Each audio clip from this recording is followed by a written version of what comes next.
The air smelled like oil and blood. Alien voices echoed through the dark market halls. The light was low, with red lamps glowing like fireflies above the cages. It was the slave auction. A place where all rules were broken. Kale walked through. The crowd slowly. He wasn't here to buy anyone. He was a human trader, just passing through. But something pulled him deeper into the market.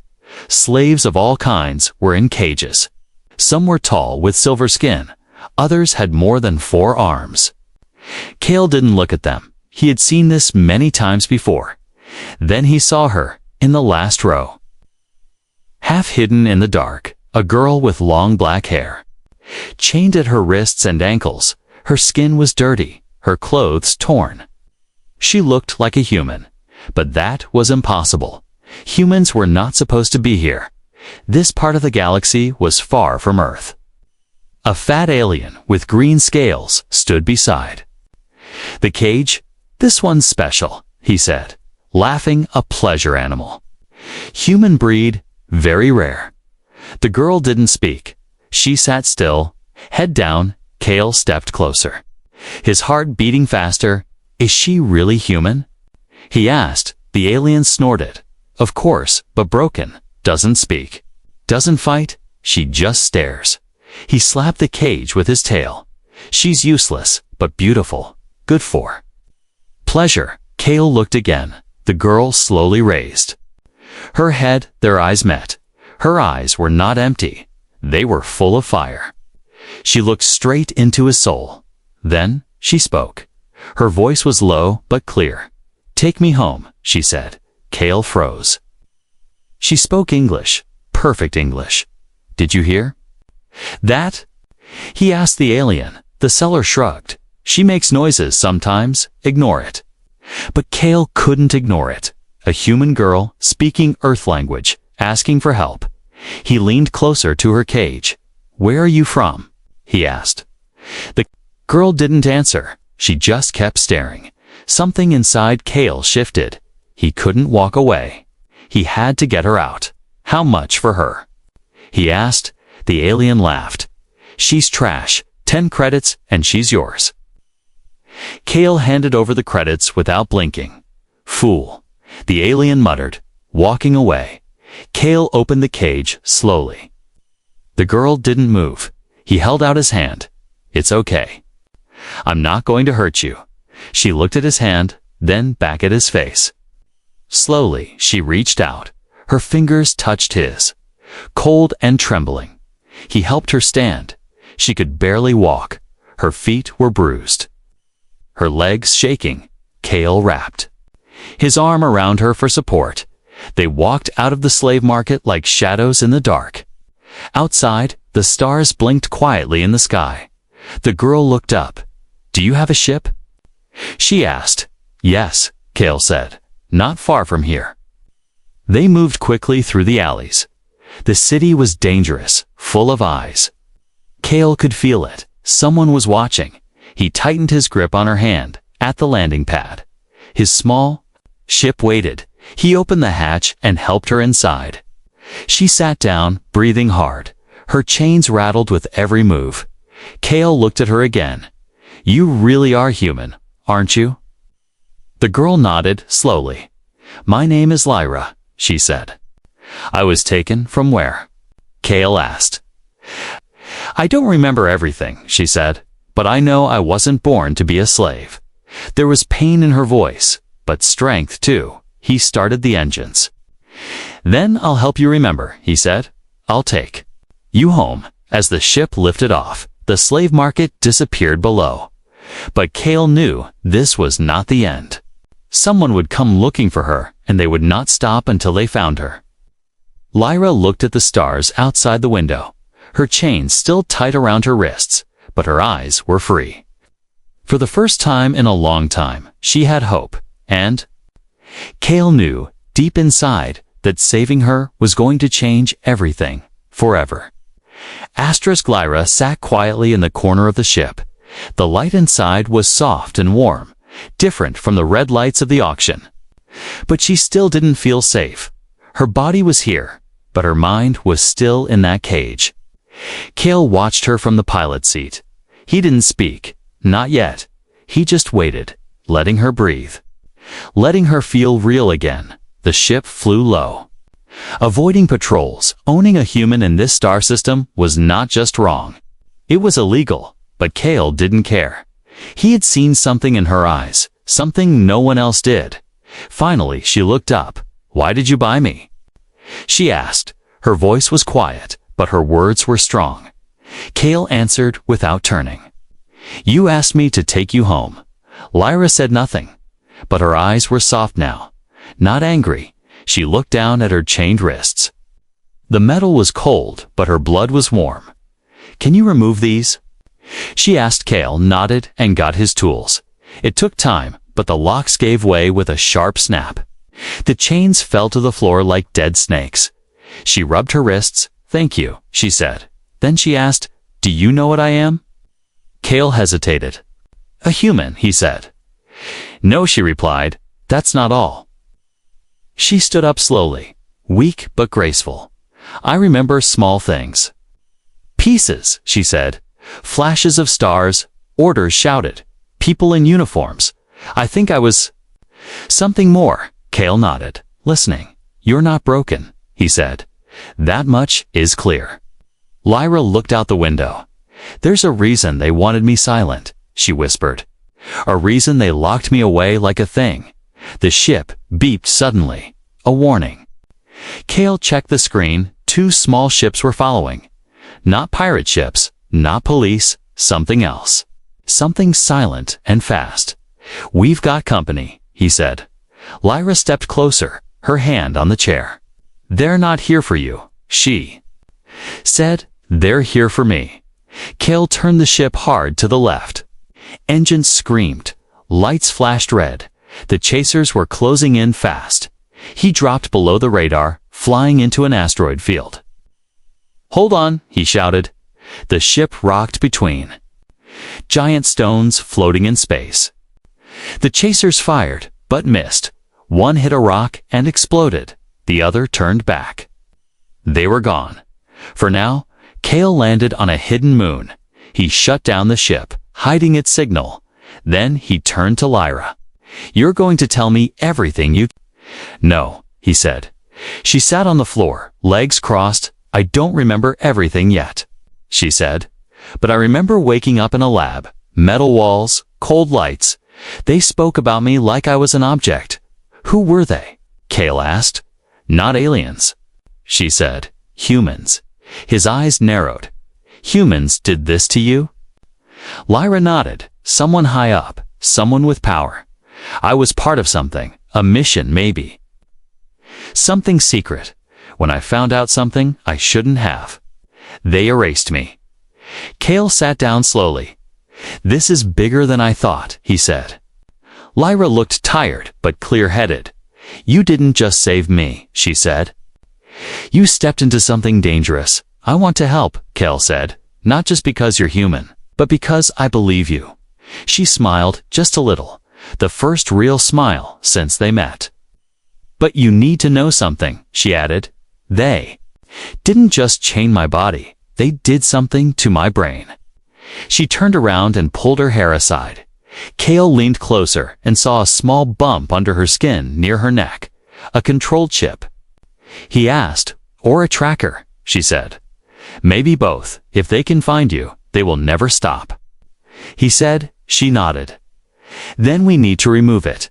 Silence filled the ship. Just the hum of cooling engines in the background. Outside, the stars waited. Cold, distant, full of danger, but Lyra was done hiding. And Cale had already made his choice. He looked her in the eyes and said, "Then let's cut it out." The moon was silent, its surface covered in dust and old metal ruins. Cale's ship sat hidden between dead rocks, invisible from the sky.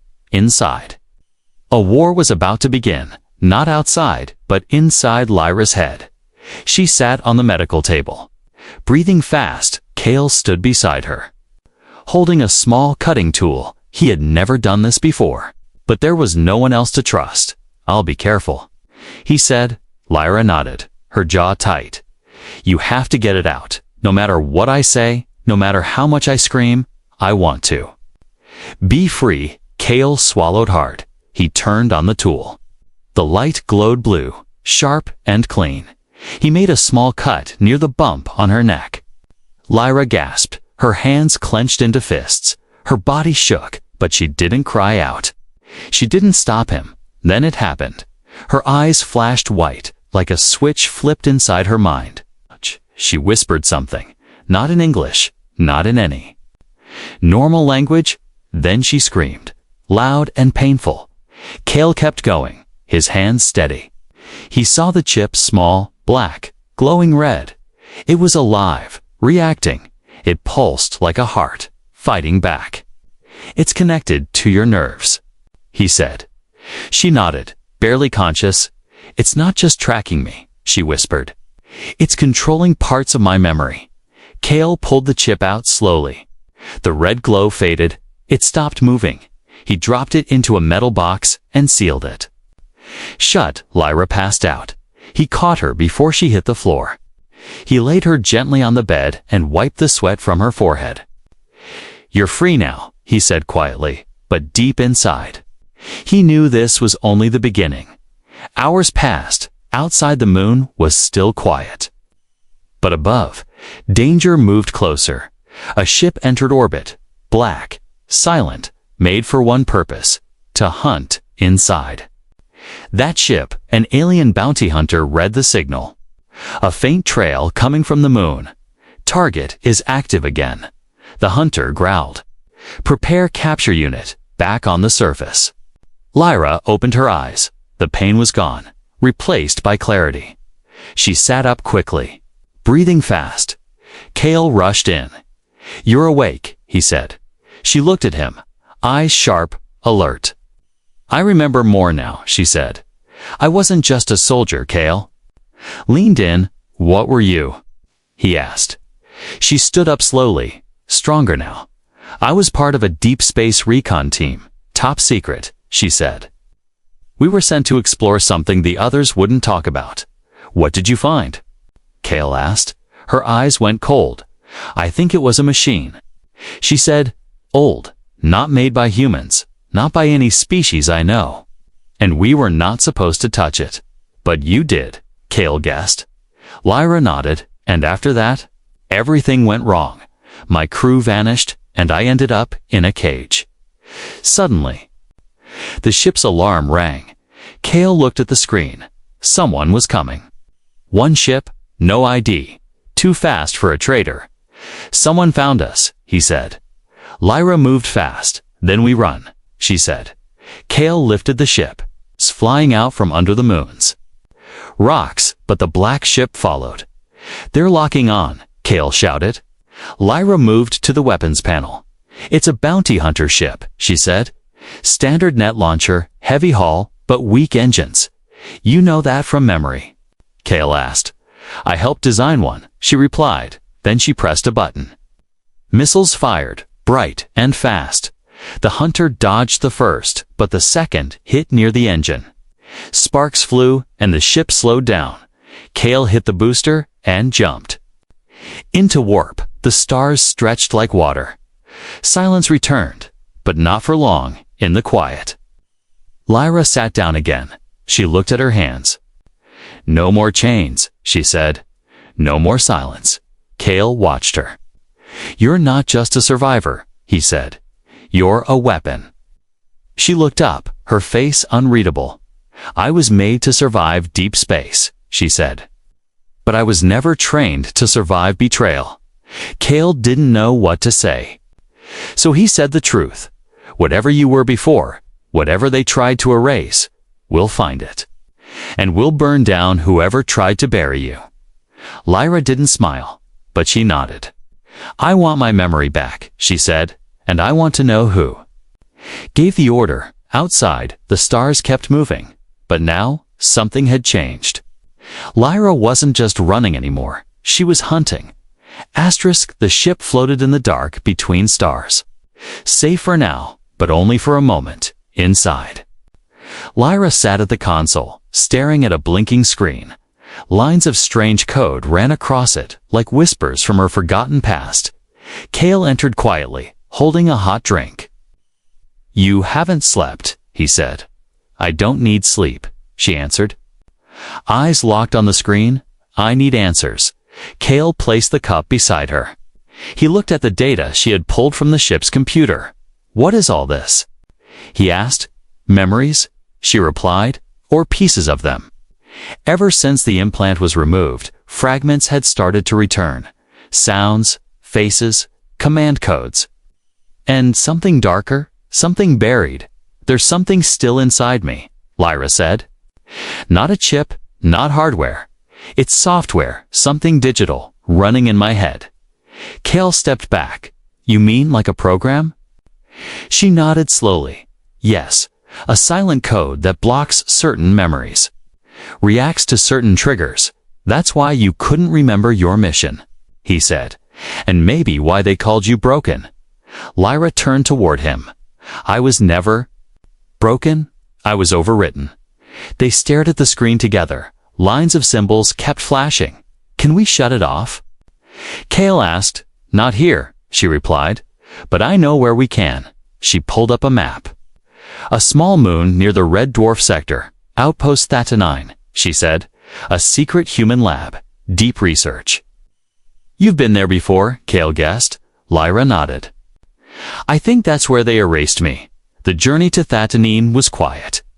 Lyra spent hours sitting alone, sometimes whispering words she didn't remember learning, sometimes staring at her own hands like she was someone else. When they arrived, the outpost looked dead. No lights, no signal, no guards, but Lyra knew better. "It's not abandoned," she said. "It's sleeping." They entered through a hidden side hatch. Dust floated in the air. Old machines still humming. Faintly, everything was cold and metallic, but Lyra walked like she knew every step. "This way," she said, guiding Kale through a maze of halls. They stopped at a door labeled Neural Lab, secure access only. She placed her hand on the panel. It scanned her palm and clicked open. Inside, the room was white and empty, except for one thing. A chair surrounded by lights and wires. "This is it," Lyra whispered. "Us. The memory chair you want to sit in." "That thing?" Kale asked. She nodded. "It was used to rewrite me," she said. "Now I'll use it to undo their work." Kale helped her into the chair. As the system powered up, he watched her face go calm. "Are you sure about this?" He asked. "If I scream, don't stop," she said. The lights turned on. Wires connected to the back of her neck, and then the download began. Lyra's body jerked. Her eyes rolled back. But inside her mind, something opened. A door long shut was now wide open. She saw herself in uniform. Saluting a tall woman with gray eyes, she saw a hidden file labeled Project Echo Dust, and then her own name on a kill list. She screamed outside. Kale grabbed her hand. Her skin was burning hot, but he didn't let go. Inside the system, the code fought her. It tried to shut down the memory stream. But Lyra was stronger now. She forced the files open. One by one, she saw the truth. She hadn't just been a soldier. She had discovered a secret human experiment using alien tech to control thought. And when she refused to join, they wiped her back in the lab. The lights exploded. The chair shut down. Smoke filling the room. Lyra sat up slowly, gasping. For breath, her nose was bleeding, but her eyes were clear. "I remember everything now," she said. Kale helped her up. "Then let's get out of here," he said. But Lyra didn't move. "There's something else," she said. "I wasn't the only one." She walked to the wall and pressed a hidden panel. It slid open, revealing cryochambers inside. More humans, sleeping, trapped, all wearing uniforms like hers. "They erased all of us," she said, "and locked us away." Kale stared in shock. "Why?" he asked. "Because we knew the truth," Lyra said. "And they were afraid of what we'd do with it." Silence hung heavy in the air. Then Lyra turned to him. "We're not just survivors," she said. "We're the proof they tried to bury. Outside." The stars waited, but now Lyra wasn't running. She was ready to wake them all and bring everything to light. The cryo chamber was cold. The humans inside were frozen in time. Their bodies still, their eyes closed, but their hearts were waiting. Lyra moved between the pods. She whispered names as she read the tags. Lieutenant Mira, Captain Rowe, Specialist Tan, each one a piece of her lost past. Kale stood by the door, watching in silence. He knew this wasn't just a mission now. This was something personal, something painful. A war that started long before he met her. Lyra stopped at one pod. Her fingers touched the glass. "This one," she said. "He was the last person I trusted. Captain Rowe." Kale stepped closer. "Was he your leader?" Lyra's voice dropped. "He was more than that. She said he was the one who told me to run." Kale looked at the control panel. "Can we wake them up?" Lyra shook her head. "Not yet." She said, "If we do it wrong, they'll die. Then what do we do?" Kale asked. Lyra turned, her eyes sharp now, focused. "We find out who did this," she said. "We find out who gave the order." She pulled a small drive from her pocket. It had been inside the memory chair. She placed it into the console. A map appeared, blinking red dots across the galaxy. "This," she said, pointing, "is a list of hidden labs. Storage sites, data centers. Each one could have more like us." Kale stared at the map. "There are so many," he whispered. Lyra nodded. "They were building something," she said. "Not just soldiers, maybe a secret army, or maybe slaves they could control. And when it failed, they locked us away." Kale leaned closer. "This one," he said, pointing to a glowing mark. "It's still active." Lyra looked at it. "That's Sigma Outpost," she said. "I remember that place. It's where the first team disappeared." She turned to him. "That's where we start." They left the cryo chamber, sealed it tight, and hid the lab again. Lyra marked the location on a private channel. "When I return," she said, "I'll wake them on the ship." The engine roared to life. Stars moved around them as they jumped into hyperspace. The mission had truly begun. But someone else had already noticed. In a dark control room, far from any planet, a woman with gray eyes watched the same map. She tapped the blinking light that showed Lyra's movement. "She's awake," she said. A voice replied from the shadows. "We erased her." The woman's voice was cold. "Not well enough. What should we do?" The voice asked. She smiled without warmth. "Send the hounds back in space." Kale adjusted the ship's course. Lyra sat beside him, deep in thought. She stared at her reflection in the glass. "I used to think I was weak," she said. "Now I think I was never allowed to be strong." Kale looked at her. "You're strong now," he said. Lyra gave a small nod. "But strength isn't enough." She said, "I need the truth." They arrived near Sigma Outpost. It was hidden inside a broken asteroid field. The station looked dead, floating in silence. But Lyra knew better. "It's not empty," she said, "just quiet." They docked the ship and entered the outpost. Dark halls, flickering lights. The air smelled of burnt wires and old secrets. Kale checked his weapon, just in case. Lyra led the way. She remembered the path, even though she had only walked it once. Her boots echoed down the metal floors, each step louder than the last. They reached a locked door. Lyra touched the panel. It sparked, then opened with a hiss. Inside was a command center, screen still working, files still stored. She plugged in her drive. Data flowed like a storm. A face appeared on the screen, a video log recorded years ago. It was Captain Rowe, alive, looking straight at the camera. "If you're watching this," he said, "it means the program failed. We tried to stop them, but we were outnumbered. They're not just controlling memories, they're rewriting history." Lyra froze. She whispered, He knew Kale stepped closer. What does he mean rewriting history?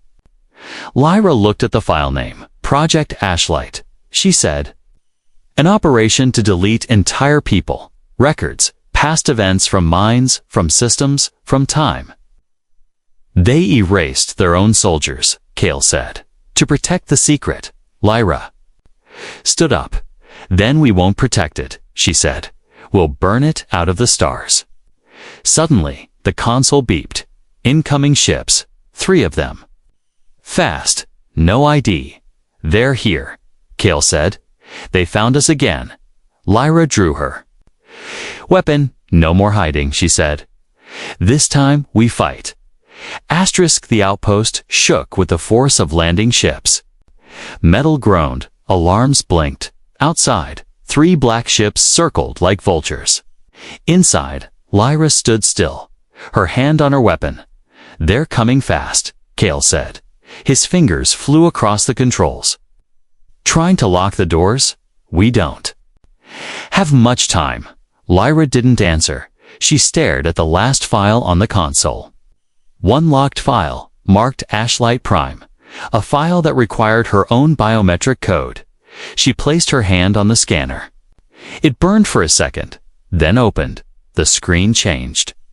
A video started, not of a lab, not of a soldier, but of a council room.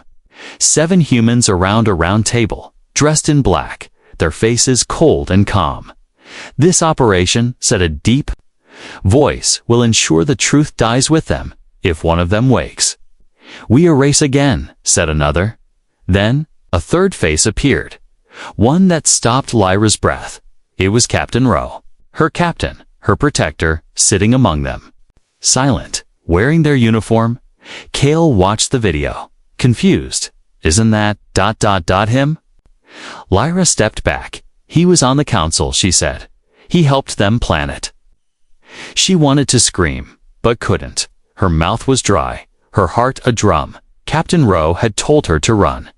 But he was part of the machine all along. Maybe he changed his mind later, Kale said. Maybe he tried to fix it, but Lyra shook her head. She remembered something else. The last moment before she was caught, Rowe's voice in her ear. This is for the greater good. The room darkened. As emergency lights switched on, boots echoed in the hallway outside. They had landed. They were coming. Kale loaded his weapon. We have to go, he said. But Lyra didn't move. She stared at Rowe's frozen image, her eyes full of fire and hurt.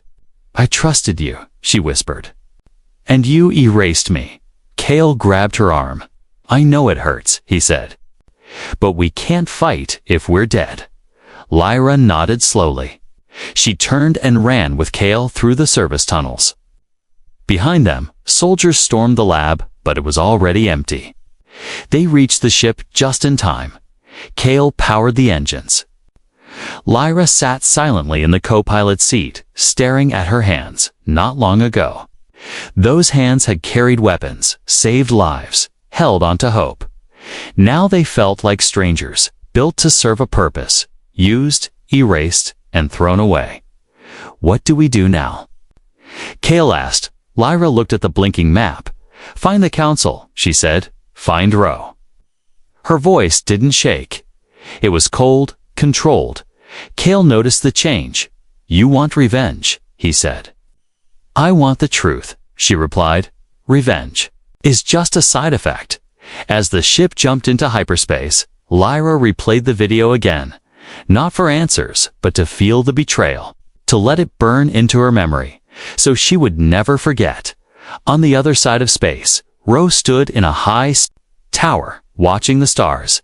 He knew she was awake. He had seen the signals, felt the movement in the shadows.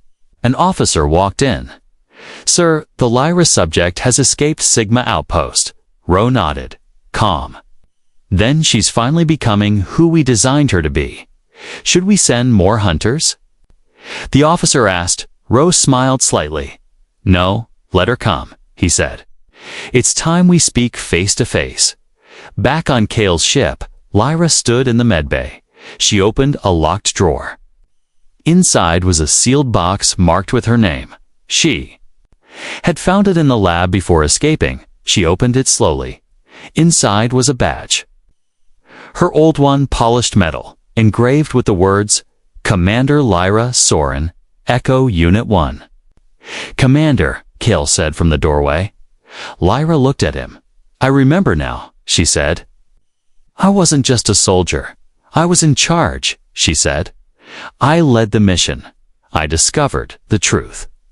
And they tried to erase me because I wouldn't lie. Kale nodded. Then let's help you finish what you started. Lyra clipped the badge to her chest, not for the council, not for the uniform, but for the people still frozen, still forgotten, still waiting for justice. This time, she said, they'll remember everything. The ship moved through silent space. Stars passed by like ghosts. Inside, Lyra stood in full gear, not as a slave, not as a survivor, but as a commander. Kale sat at the control panel, setting course for Earth's outer system, the hidden base of the human council was locked deep in orbit. No signal, no name, no lights. But Lyra remembered its location. They won't let us land, Kale said. They don't have to. Lyra replied, I'm not asking any more.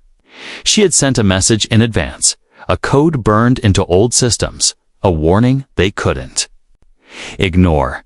I am awake, it said, and I remember everything. The reply came within minutes, a voice calm and cold. We accept your request for a hearing, Commander Soren. Lyra smiled without warmth. They're scared. She said the council's base was a black tower floating in the void. No windows, no markings, only silence. They docked without resistance inside. Lights were white and walls were steel. Lyra walked down the long hall with Kale beside her. She wore her badge again. Each step echoed like thunder in the empty corridor. Guards stood near the council chamber, but they didn't raise weapons. They looked at Lyra and stepped aside. The door opened. 7 council members sat in tall chairs, faces half hidden in shadow, and in the middle, Captain Rowe, older now, but unchanged. He stood when she entered. Lyra, he said. She raised her chin. It's Commander. He gave a small nod. Very well, he said. You've come far. I came for answers, she said, and for them. She placed a small device on the table. It projected a live feed, the cryo chambers. The sleeping soldiers still waiting. Did you think I'd leave them behind? She asked. A woman on the council leaned forward. You are a mistake, she said. A system glitch. No, Lyra replied. I was the part you couldn't control. Captain Rowe spoke. We were trying to prevent a war, he said. You found something ancient, powerful. If that truth had spread, it could have destroyed everything. You erased your own people to hide a secret. Lyra said, you turned soldiers into shadows. They were following orders. Another counselor said, so were we. Lyra's voice didn't rise, but it cut through the air like a blade. I followed orders too, she said, until I remembered I was human. Kale stepped forward and placed a second device on the table. A full data package, all the files they had recovered, proof of memory tampering. Cryolab locations, erased records. You didn't just erase people, Kale said. You rewrote history. The room was quiet. Then Rowe spoke again. I told them not to kill you, he said. I thought we could fix it. You told me to run, Lyra said. While you sat at that table and watched them bury the truth, he didn't deny it. He just looked tired. Then do what you came to do, he said. End it. Lyra reached for the final device. A transmitter linked to every outpost, every terminal, every surviving system that could still speak. One button and the truth would go out. You have no right, a counselor said. You'll break the chain of command. Good, Lyra said. Then maybe something better can grow from the pieces. She looked at Kale. He gave a nod. She pressed the button. The data streamed out across the stars, to colonies, ships, satellites, to humans who had never heard the truth, and those who had long forgotten it. The council didn't move. There was nothing left to hide. The silence that followed was not fear. It was freedom. Lyra turned to leave. "I don't need to destroy you," she said. "You already did that to yourselves." Captain Rowe called after her. "What now, Commander?" She stopped in the doorway. "Now?" She said, "I go home." They left the base. No one stopped them. No one dared. As the ship pulled away, Lyra looked out the window. The stars no longer seemed cold. They were bright, like memories coming back to life. Kale sat beside her. "You did it," he said. She shook her head. "We did it," he smiled. "So what happens to all those frozen soldiers?"